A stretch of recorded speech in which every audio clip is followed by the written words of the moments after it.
બાળકો, આપણે અગાઉના ભાગમાં જુદા જુદા આકારોને ઓળખવાના કેટલાક રસપ્રદ ઉદાહરણ જોયા.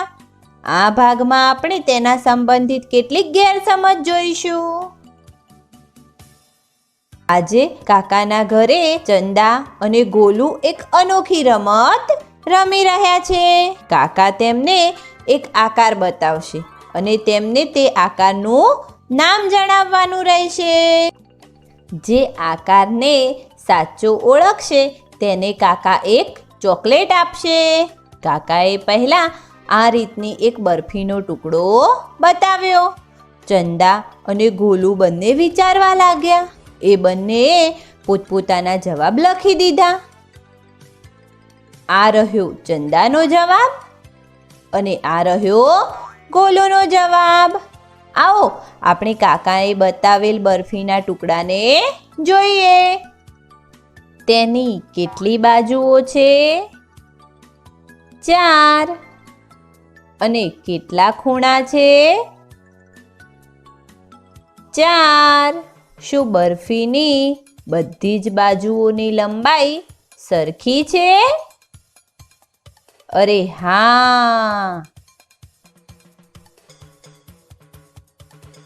ગોલુએ જવાબમાં ત્રિકોણ લખ્યું છે.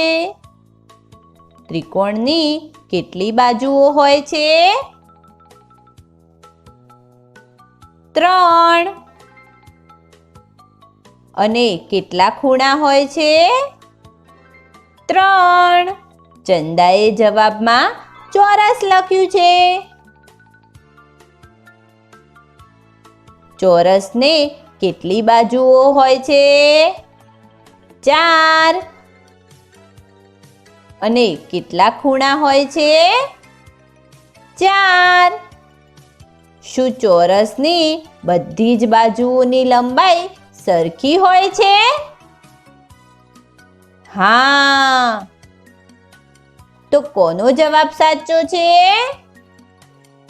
અરે હા, ચંદાનો જવાબ ચોરસ એકદમ સાચો છે.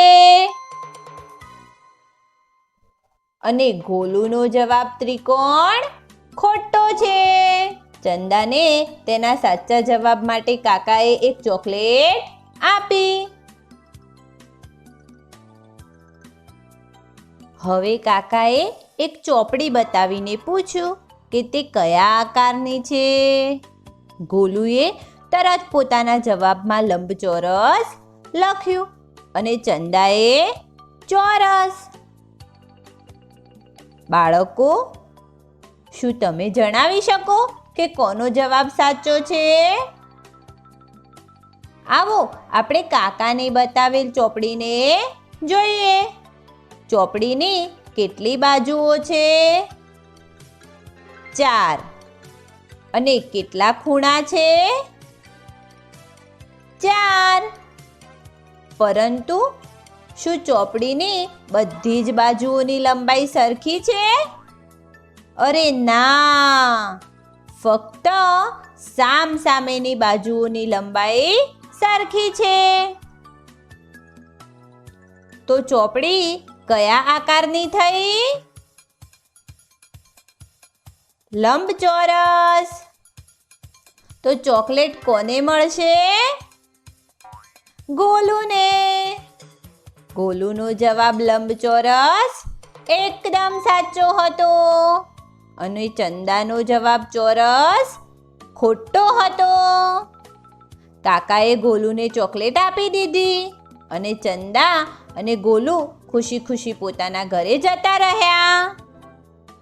બાળકો, આ ભાગમાં આપણે જુદા જુદા આકારોને ઓળખવા સંબંધિત કેટલીક ગેરસમજ જોઈ.